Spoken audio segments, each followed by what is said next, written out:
Policy Education ako organizácia sa mi veľmi páči, lebo má pomáhať mladým začínajúcim ľuďom vo verejnej správe v tom, aby vedeli, ako tá verejná správa funguje, aby vedeli robiť tie správne etické rozhodnutia, ako spolupracovať s tou podnikateľskou sférou, ako správne prezentovať, ako byť súčasťou efektívnej štátnej správy, čo si myslím, že je na Slovensku veľmi, veľmi dôležité. V Akadémii dobrej politiky každý mladý človek zažije 150 hodín kvalitných workshopov, prípadových štúdií, stretne viac ako 50 odborníkov z praxe, ľudí, ktorí vytvárajú regulácie na Slovensku, ale ktorí sami zažili politiku na národnej úrovni aj európskej úrovni. Mladí ľudia robia s mladými ľuďmi, čo je veľmi pozitívna vec z môjho pohľadu. We support youth politics education because they've proven themselves to be an important and effective agent of change here in this country. Again, one of the points that we talked, with the Academy of Good Politics, what can be implemented is not only implementing the values, but understanding the values.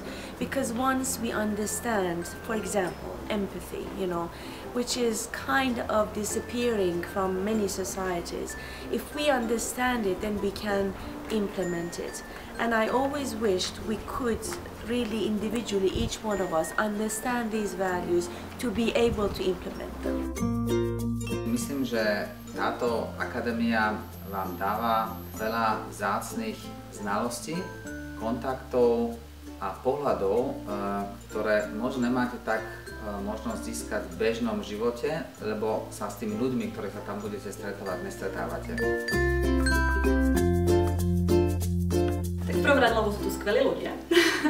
Nielen Lubka, Aďa, Terka, všetci, ktorí to organizujú, ale naozaj si myslím, že sa posnažili vybrať skvelých kandidátov a človek spozná veľmi zaujímavých ľudí nielen z kurzu, ale hlavne prednášajúcich. Určite minimálne kvôli vedomostiam, určite kvôli ľuďom, ktorých spozná a aj ďalšie kontakty a možno ďalší ľudia, s ktorými sa vytvorí ďalší projekt. Po skončení stáže som získal trvalú pracovnú v Sáriu. Získal som taký širší prehľad, ako funguje medzinárodný obchod v praxi.